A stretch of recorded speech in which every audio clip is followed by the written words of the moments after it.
Olá, bem-vindos ao Viver Sustentável. O Brasil produz por dia uma média de 240 mil toneladas de lixo. Porém, menos de 3% vai para a reciclagem. Além disso, existe o problema do descarte incorreto de certos resíduos que podem contaminar o solo e os lençóis freáticos, além de colocar em risco a saúde pública. No programa de hoje falaremos sobre os seguintes assuntos. Descubra como funciona a reciclagem do vidro. Veja como é feita a reciclagem de produtos eletrônicos. Acompanhe a entrevista com o professor Dr. Sabetai Calderoni, especialista em gestão de recursos sólidos. Saiba como estão os preços das matérias-primas destinadas à reciclagem. O tema do Viver Sustentável de hoje é gestão correta de resíduos. Quem nos fala sobre esses assuntos é o professor e deputado Mendes Tami. Olá, professor Tami. A decomposição dos resíduos sólidos depende das condições, das circunstâncias do local onde este produto foi depositado. No caso do vidro, por exemplo, este período de decomposição pode levar 4.000 anos. O vidro é um material nobre que pode ser reciclado infinitas vezes sem perder as suas características físico-químicas. Nosso programa foi até uma recicladora de vidros para ver como este processo funciona. Eles estão por todas as partes, nos carros, em casa, no trabalho. O vidro é um material composto por sílica, encontrado no leito de rios e pedreiras. É um desperdício pensar que milhões de toneladas de vidro vão parar em aterros e lixões, sabendo que esse material pode ser reciclado infinitamente. O vidro é um material que pode ser reciclado N vezes, infinitas vezes, porque ele não perde propriedades. Então, a gente pode reaproveitar o vidro quantas vezes quiser e, além disso, 1 quilo de vidro se fabrica outro quilo de vidro. Então, não se perde nada na reciclagem do vidro. Então, vamos ver como funciona a reciclagem de vidros. Primeiro, o material previamente separado na coleta seletiva municipal ou de particulares chega em caminhões da própria empresa e é descarregado. Depois, ele passa pela esteira de classificação e separação. Esta fase é bastante importante, porque muitas vezes o vidro chega misturado com outros tipos de resíduos. Se o material estiver úmido, ele passa por um forno secador. Em seguida, o vidro vai para a moagem e é descontaminado. O peneiramento, que sucede esta fase, serve para separar o vidro pelo tamanho do grânulo, pois a granulometria é diferente para cada tipo de utilização do vidro reciclado. O vidro reciclado hoje é utilizado para diversos produtos. Ele pode ser utilizado para a fabricação de um novo vidro, ele pode ser utilizado na indústria de jateamento e limpezas de peças metálicas, na indústria de tintas, para tintas de reflexão e também muito utilizado na indústria cerâmica. Mas Juliana ressalta que ainda faltam incentivos para a reciclagem de vidro. Faltam incentivos legais, a gente não tem regulamentação no Brasil, então não existe uma fiscalização, ainda muitos estados se pode jogar vidros em aterros sanitários, então por isso a gente deixa de receber uma grande quantidade de vidro. E a população também pode ajudar. O cidadão que pode separar seu vidro dentro de casa, pode procurar uma cooperativa próxima do seu bairro para destinar esse vidro, pode buscar informação na troca de um vidro de automotivo, de um vidro de carro quando for trocar, para onde está indo esse vidro e buscar uma empresa que se preocupe com a destinação ecologicamente correta dos materiais. Desta forma, estaremos contribuindo com a preservação dos recursos naturais, com o prolongamento da vida útil de aterros sanitários, enfim, com a natureza e a sociedade. No Brasil, estamos chegando à marca de 1 celular por habitante, ou seja, 200 milhões de celulares. Esses números também crescem em toda a cadeia de eletroeletrônicos. Aparelhos que, tanto num caso como no outro, estão se tornando rapidamente obsoletos tecnologicamente. Se, por um lado, este crescimento é positivo, pois mostra um aumento do poder aquisitivo da população, por outro lado, aumenta a preocupação com o descarte irregular destes produtos. Quantos celulares você já teve? O que você fez com a última TV que quebrou? E aquele computador comprado 15 anos atrás? Vivemos cercados de aparelhos eletrônicos. A era digital se renova a cada 6 meses em média. Por isso, um aparelho de MP3 comprado no início do ano já se tornou obsoleto na opinião de algumas pessoas. Mas o que devemos fazer com todos esses eletrônicos? Jogar no lixo não é a opção correta. Primeiro que isso não é lixo. Muitos desses aparelhos são compostos por matérias-primas valiosas como ouro, cobre, prata, entre outros. E isso tudo pode ser reaproveitado. A gente consegue extrair entre eles ouro, prata, cobre, índio, molibdênio. Os benefícios são que a gente evita a extração de recursos naturais. Então a gente utiliza aquilo que já se encontra como um problema hoje nas grandes cidades, que é a sucata eletroeletrônica. Outro motivo para não jogar seus aparelhos eletrônicos no lixo comum é que eles podem ser compostos por substâncias tóxicas, como, por exemplo, os monitores de computador ou placas que possuem chumbo, mercúrio e outras substâncias. Elas podem contaminar o solo, os lençóis freáticos e ainda afetar a vida das pessoas. Mas se o seu eletrônico ainda estiver funcionando, reutilizar é a melhor opção. Por exemplo, o celular. Você pode dá-lo a um amigo, vendê-lo ou entregá-lo na loja onde você vai comprar o novo. Alguns estabelecimentos doam aparelhos usados para instituições carentes. O maior problema é que o Brasil ainda está começando a sua jornada na reciclagem de eletrônicos. Nós não possuímos nenhuma recicladora nesta área, pois faltam incentivos tanto fiscais quanto no processo de logística reversa, no qual as empresas deveriam ser responsáveis por dar a destinação correta aos produtos adquiridos pelos consumidores. Algumas já o fazem, mas é a minoria. As indústrias não são muito motivadas a estar montando estruturas aqui no Brasil, justamente pela falta de incentivo fiscal, tanto para a colocação da empresa como a importação de equipamentos. Por isso, nós precisamos fazer a nossa parte.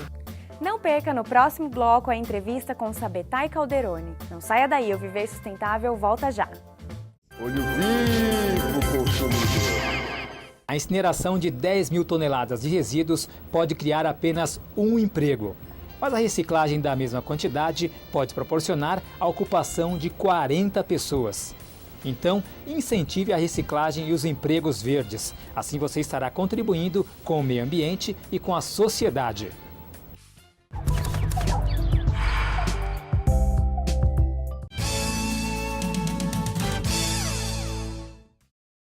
Você sabia que no Brasil a cada ano são desperdiçados mais de 4 bilhões e meio de reais porque nós não reciclamos tudo o que poderíamos? Apesar de sermos o país que mais recicla latas de alumínio no mundo, os outros materiais ainda são pouco reciclados no Brasil. Precisamos cobrar mais iniciativas públicas e privadas. Estamos de volta com o Viver Sustentável.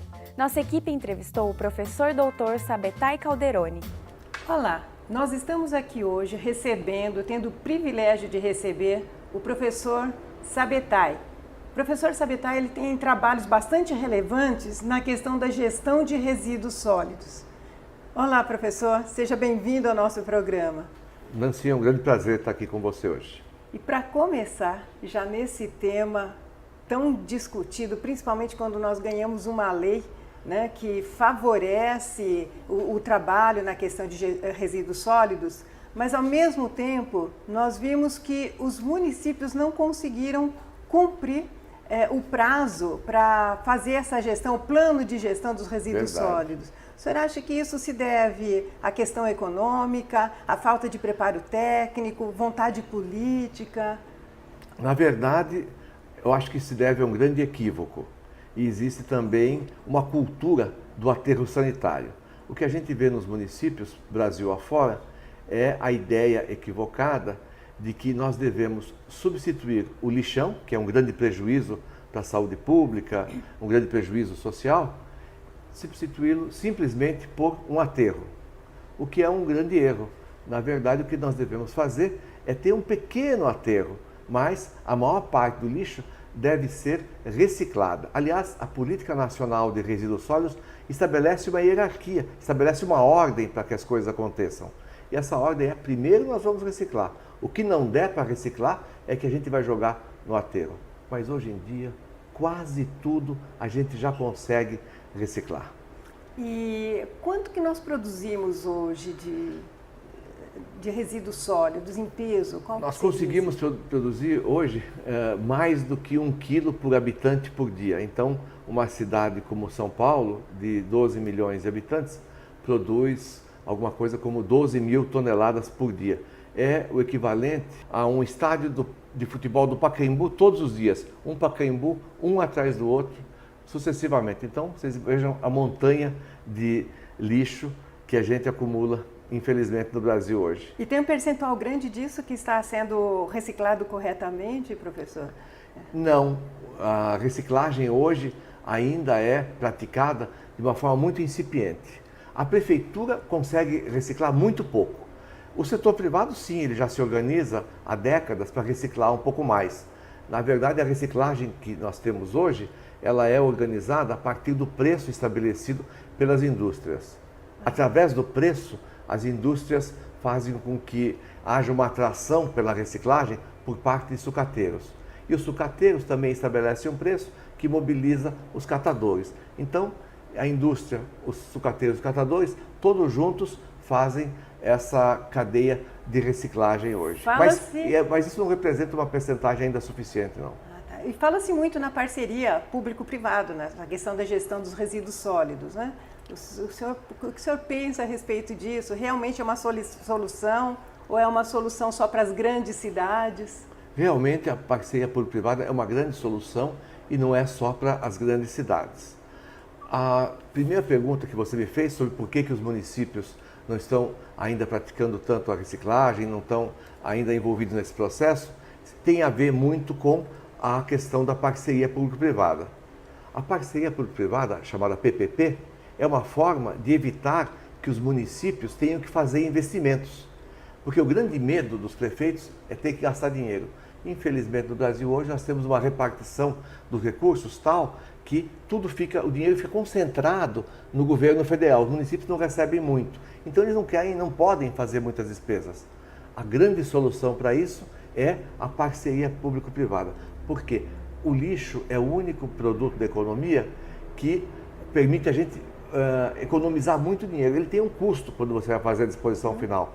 Custo de transporte, quando você vai descartar o lixo, e custo também de aterramento. Aquele que recebe o lixo no aterro cobra. Então isso é um custo grande para os municípios. Eles têm medo de aumentar ainda esse custo, que já é alto. Então a parceria público-privada chega aqui num bom momento. É o momento em que livra os prefeitos de terem que gastar. Os investimentos na reciclagem podem ser feitos todinhos, ou quase todos. A prefeitura entra, digamos, só com o terreno. Os investimentos são feitos pelos parceiros privados. O empresário faz esse investimento. E aí ele consegue, a partir do aproveitamento econômico do lixo, porque tem muito dinheiro no lixo. Lixo, na verdade, é interessante dizer isso para o telespectador, lixo representa um equívoco do nosso olhar. Não existe lixo. O que existe é um conjunto de matérias-primas preciosas que a gente está descartando equivocadamente.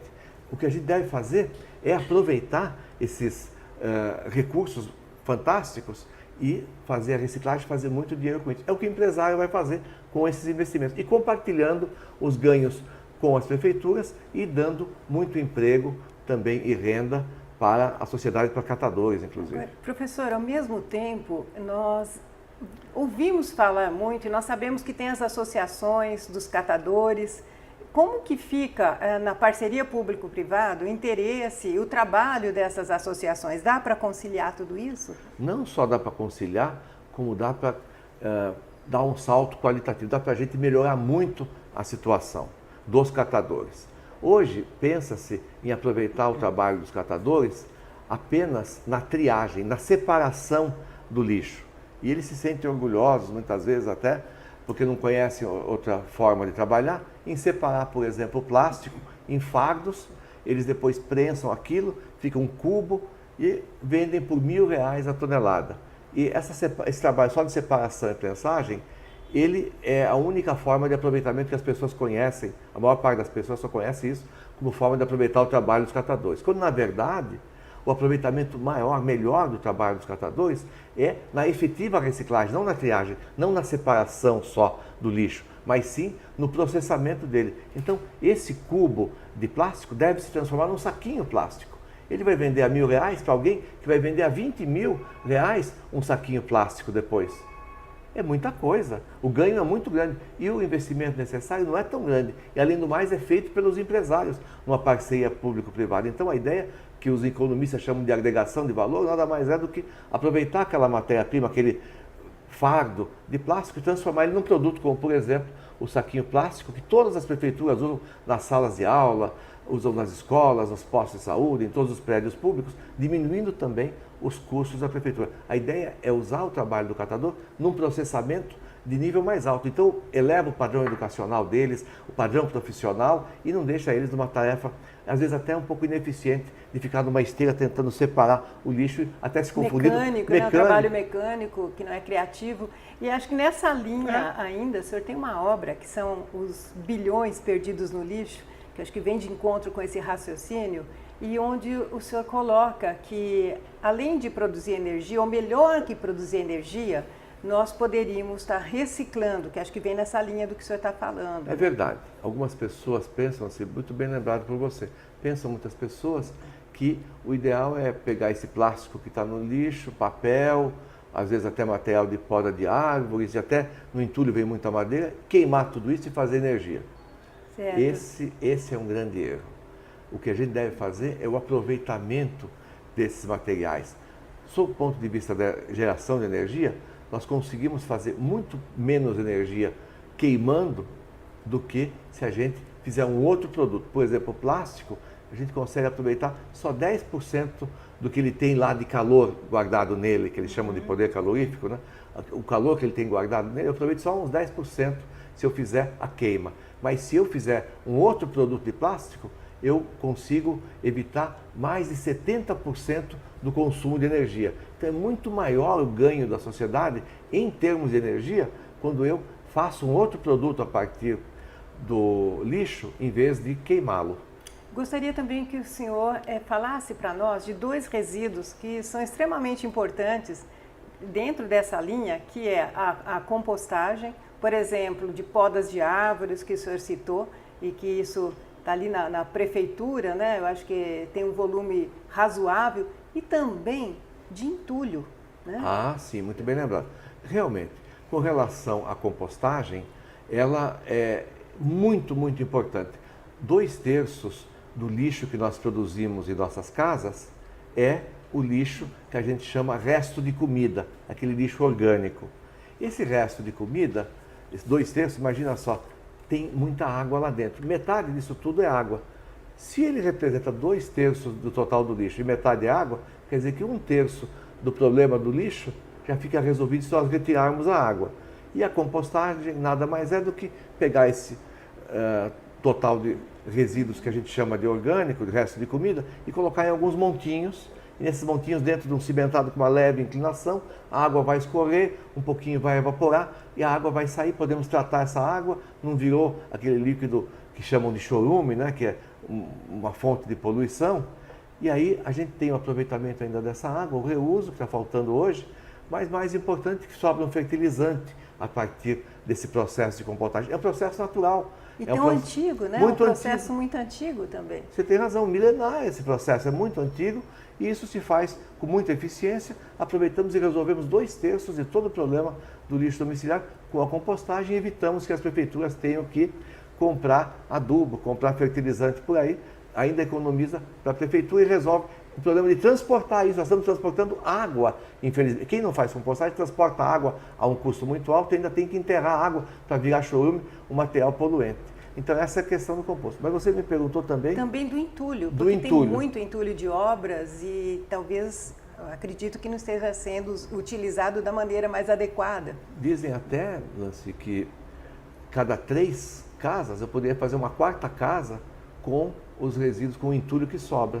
E não seria interessante em programas habitacionais, por exemplo? Sim, você tem razão.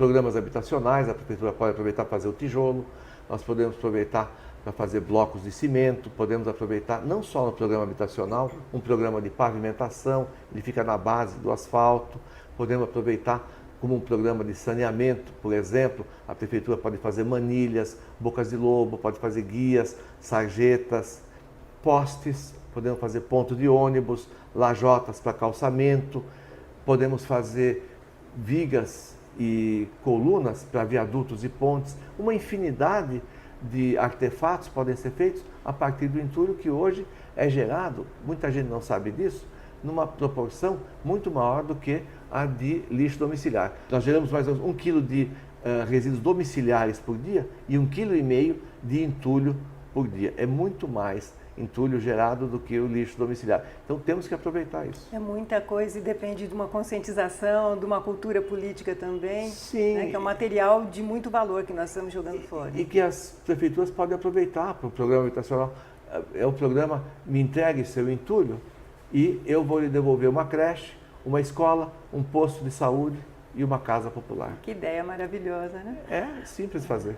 Professor, agora, além dos materiais que nós já conhecemos, dos resíduos, que existe uma motivação também para a reciclagem, que é o caso das latinhas, do papelão, o senhor teria alguma outra sugestão para aproveitamento, para algum programa nesse sentido? Sim, então, nós temos o aproveitamento intensivíssimo do plástico e tem muito dinheiro envolvido no plástico que eu mencionei. Falei do saco plástico, pode-se fazer o cestinho, pode-se fazer vassoura, pode-se beneficiar o PET, por exemplo, que é esse das garrafas de água, e a gente pode fazer disso uma coisa que se chama flake, que é um processamentozinho que leva depois à produção de tecidos e roupas. A gente não sabe que a garrafa plástica vai virar roupa depois, né? E muitos outros produtos, tudo que a gente tem de resíduo pode ser aproveitado. Nós podemos fazer, por exemplo, eu vi outro dia numa cooperativa, estavam fazendo do vidro bolinhas de gude para crianças, ou o plástico plano estavam cortando em pedacinhos de 30 por 30 centímetros, ou de 20 por 20, e fazendo um mosaico para fazer janelas também. Então você pode fazer um lingote com aquele material metálico. Então tem um aproveitamento de tudo que você chama de lixo, tudo pode voltar a ser aproveitado. A lata de alumínio, então, vira uma outra latinha a cada 42 dias. O Brasil é campeão mundial na reciclagem de lata de alumínio, já chegamos em 98%. E nós temos um povo criativo, está existindo um investimento nas escolas também de design. Eu acho que tudo isso pode colaborar para que gradativamente nós vamos achando aí soluções e estimulando esse uso desse material. Você tem razão, o artesanato, a partir do que se chama de resíduo, mas são todos os materiais. As pessoas pensam que lixo é alguma coisinha que sobra. Não, na verdade, todo o processo produtivo, toda a produção de todas as fábricas de todo mundo, de todos os dias, mais cedo ou mais tarde vai parar no lixo. Uma camisa, um celular, um óculos, tudo isso pode demorar um pouco mais, um pouco menos, mas vai acabar no lixo. Então, lixo vai receber tudo que nós estamos produzindo. Todos os materiais estão lá. Então, nós podemos fazer de tudo com aquilo que está no lixo. Muito bem. Para finalizar, professor, queria saber qual a recomendação que o senhor daria para vereadores, prefeitos, mesmo as donas de casa e prefeituras que têm aí um volume de resíduos sólidos para se integrar, para realmente que a gente consiga mais resultados nessa gestão, que é um problema para todos nós e pode ser uma solução também para todos nós. De fato. A sugestão que eu deixaria para as prefeituras, eu resumiria numa única palavra: reciclagem. Pratiquem a reciclagem. Procurem implantar centrais de reciclagem integral do que vocês chamam, o que nós todos chamamos hoje de resíduos. Se nós praticarmos a reciclagem, implantarmos centrais de reciclagem, a coleta seletiva vai fazer sentido, porque hoje as pessoas estão separando e se sentem traídas quando estão vendo que depois o lixo é misturado e jogado no aterro.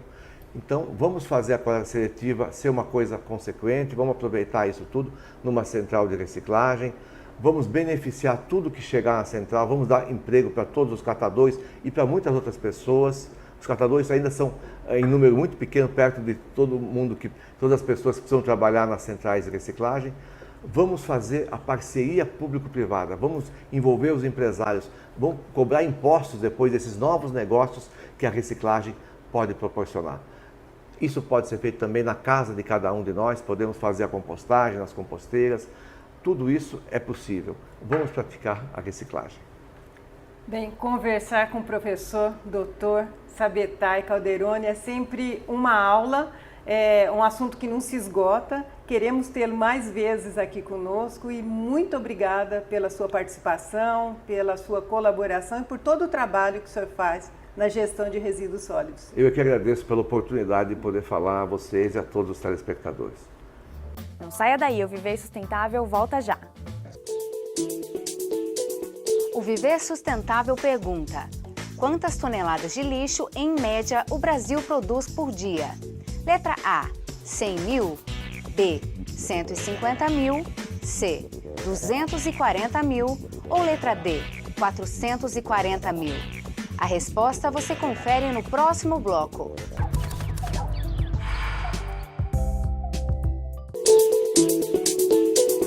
No bloco anterior, o Viver Sustentável perguntou quantas toneladas de lixo, em média, o Brasil produz por dia.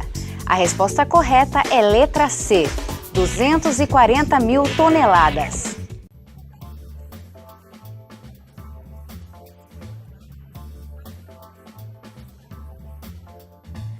Preço da tonelada do material destinado à reciclagem para a cidade de Cuiabá. Papelão, R$ 250. Latas de aço, R$ 180. Alumínio, R$ 2.700. Plástico rígido, R$ 850. E PET, R$ 1.700. Participe você também do nosso programa. Mande sugestões de temas e perguntas para contato@viversustentável.net. Acesse nosso arquivo de matérias pelo site viversustentável.net. Lá você também encontra muitas informações sobre o meio ambiente. O Viver Sustentável fica por aqui e lembre-se, para mudar o mundo precisamos fazer a nossa parte e a sustentabilidade é o caminho.